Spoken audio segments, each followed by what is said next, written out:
Hey guys, and welcome back to my channel. Today is a brew day. I'm going to be making neck oil. I've made this recipe a few times. I got it from Clive Cutter at Cutter's Choice. The Flag and Fez, I think it's called now, his YouTube channel. Both times I made it, I absolutely loved it. It was slightly different to the real neck oil, but close enough that it was one of my favorite recipes. This time I'm going to drop, I was putting like 30 grams of chocolate malt in, and I don't know why. I'm dropping that out, and I'm going to just use extra pale Maris Otter and carapils. So 5 kilos of Maris Otter and between 500 and 700 grams of carapils. So it's going to be nice, really sort of light, pale ale. And I'm aiming for an ABV between 5 and 6%, and you know, enough to fill a keg. So because of the amount of hops that goes in, especially on the dry hop, I'm going to lose a lot of volume to that. So the plan is to get about 23 liters or 24 liters into the fermenter, which will allow me to put 19 liters into the keg and lose, you know, 4 or 5 liters to or a crack. So come along for the ride. Okay, so I'm just bringing the strike water up to temperature. It's at about 36 degrees Celsius at the moment. Another 30 degrees to go. I'm going to mash slightly higher than I did last time. I want to have some residual sugars. I'm looking for a final gravity of around 10-12. I'm okay with it if it goes lower, but I just wanted to see if I mash it like 67 degrees Celsius, if it actually works, you know, if it doesn't ferment all the way out. I am going to pressure ferment this in my Chubby, and I expect around about 23 to 25 degrees Celsius fermentation with USO 5. Okay, I've dove in with the Maris Otter, so now I'm not going to even weigh this. Carapils, it's a 2 kilo bag, so if I do about a third, should be enough.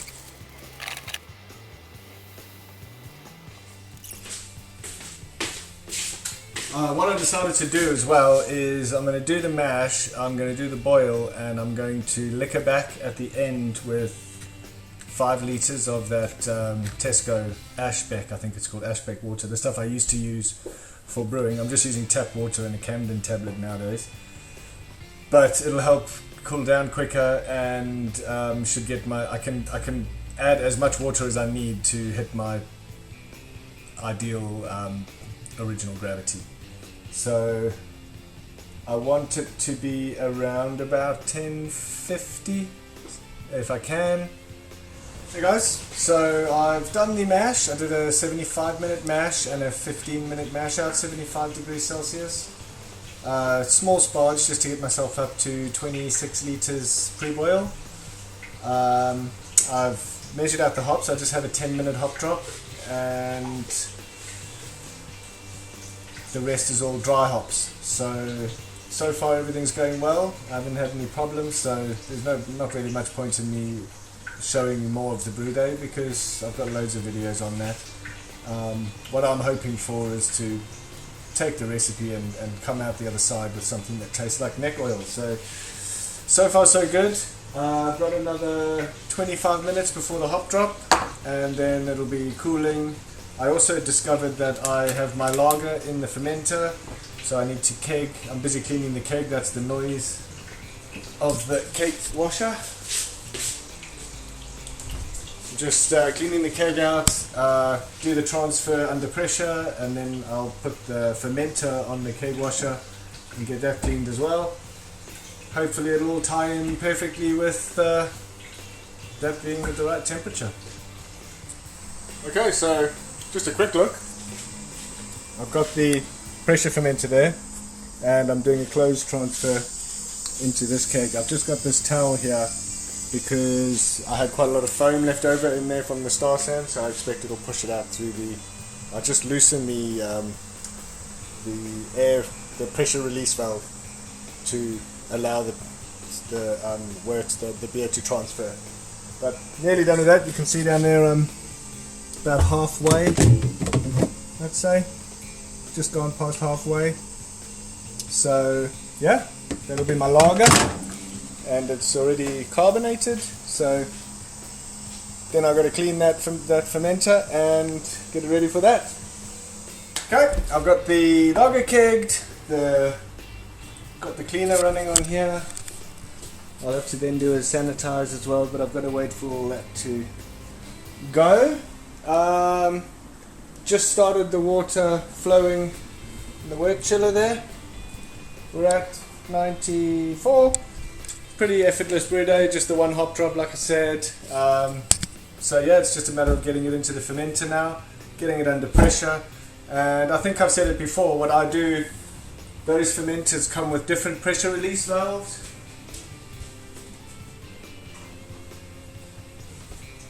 So that's the one that the fermenter comes with, and that is a 30 psi pressure release valve. I bought it's busy getting cleaned, but it's one like that, but it's red, and that does 15 psi. So I don't need a spunding valve. I just change it to a 15 psi PRV. It doesn't have to be 100% precise. It's just fermenting between 10 and 20 psi. So just a nice little tip. Yeah, so just going to wait for that to cool down, wait for that to clean itself, and then sanitize, and then keg, and then maybe have a beer. Okay, so that's the brew day done. Just transferring into the fermenter now. I used extra pale maris otter, but I think the 90-minute boil might have given it a bit more colour than I expected, but it should be close enough. It'll probably be a little bit darker than the original. But I'll do a side-by-side, which will be coming up after fermentation's complete. I also forgot to buy the store-bought water to fill this up. So I ended up with 18.5 litres, and I filled it up to 22.5 litres, which I expect to lose quite a bit to the hops. So I've just used tap water. I might end up with off flavours, but what can you do? So I've got it set here to 25 degrees Celsius. It's actually, because I've just put cold water in, it's actually at about 17 or 18. But this will warm up pretty much overnight. It should be up to 25, and it should have started fermenting. So we've put it to bed. I'm just going to put some CO2 in to get it up to the 15 psi.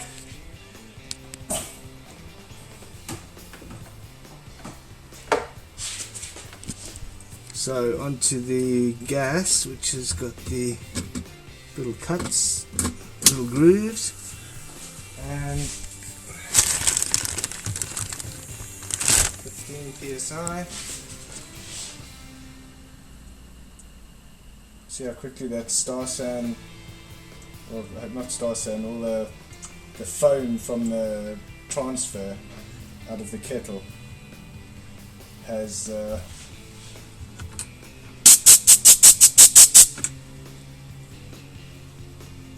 okay, call that a day. Hey guys, just a quick one. I have just taken a sample of the neck oil. I don't know if that's easy to see, but the clarity on that is absolutely amazing. That is straight out, I've used a party tap, taking it straight out the fermenter, because what I want to do next is I need to do the dry hop. So before I commit to the dry hop, I need to make sure it's fermented out, and also that it doesn't taste shit, because if it tastes really shit now, is it really worth wasting 150 grams of hops? I don't know. So just wanted to show you that. It should come out crystal clear, and again, I think that's down to pressure fermentation. I might have said it before, but if you're not doing it, you should be doing it. It's looking like 10, 12 roughly, crystal clear. 1012 is exactly where I wanted it, so the higher mash temperature seems to have done what I wanted it to do. Tastes alright, nice and clean. It's 25 degrees Celsius at the moment, so it tastes warm. but it's a perfect base for the shitload of hops I'll put in this evening. And welcome back to the tasting. So I am going to pour myself a wee bit of the neck oil clone. Just some history on this. It is now about 3 weeks old. I really struggled with this one. I forgot to turn the temperature down from 25 degrees Celsius when I did the dry hop. It's really not a great temperature to be dry hopping at.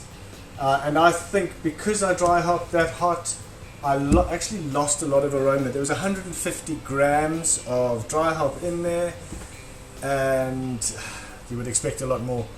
Especially these Timmy Jenkins hops. So they are, I mean, you can smell, they're beautiful smelling hops. But anyway, there is the final product, and I'm pretty sure you can see that is beautiful and smooth and clear. So nice white pillowy puffy head on there. Disappointing on the aroma. I definitely get like a sweetness. Now I think you'll remember this ended at 10-12, which is exactly where I wanted it to. I was quite lucky, I think, because I was fermenting hard, fermenting under pressure, a lot of things I haven't done with the pale ale before. So there's a really nice aroma to it, but it's a lot more subtle than neck oil is itself. I can't actually do a side-by-side because I don't have any neck oil in stock, but I'd say it's not far off. It's probably a little bit less like of that light yellow that you get. That's more of a gold, but close enough, and medium carbonation. I can see some bubbles going up in there. Not massive, it's not like lager type, and the bubbles are really small bubbles, if that helps. But I think sometimes that you get that the longer it's been in the keg.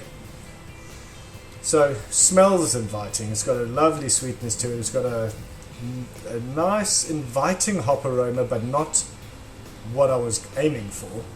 Let's have a taste.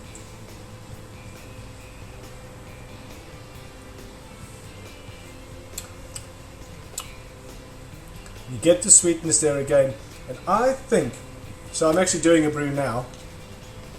When I smell Galaxy hops, I smell that sweetness, and I think I'm getting that from the Galaxy.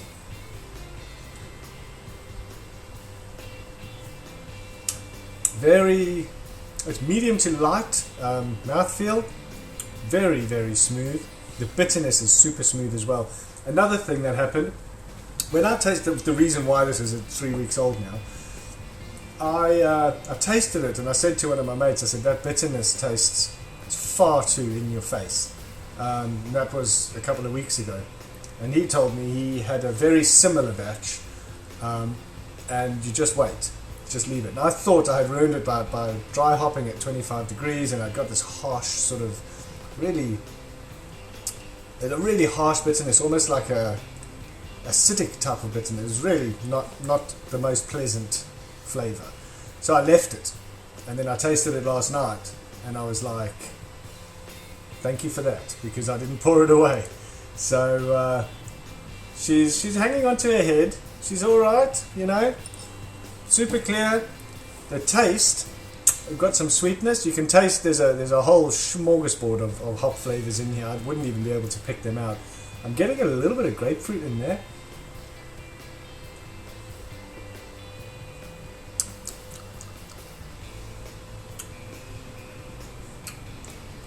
I can almost taste the cascade right on the back. Anyway, the short of it is, if I drank that in a pub, I would drink it all night long. I'm going to probably smash this keg. I was considering doing a hopping in the keg to get the extra hop aroma, but now that I've waited, and now that I've given it time to age a little bit, it's bloody delicious. It's marvelous. In fact, the really super hoppy beers, when you've had a few pints of them, they can actually become a little bit much. This is probably just the right amount of hoppiness. I'm not trying to justify it. I have not made neck oil here. No, I've just got to be honest about that. It's not neck oil. It's got some very similar flavors, but a lot less punchy. And but all in all, I'm happy with the outcome of the beer. So cheers guys, thanks for staying with me on this one, and I'll see you on the next one. Keep on brewing.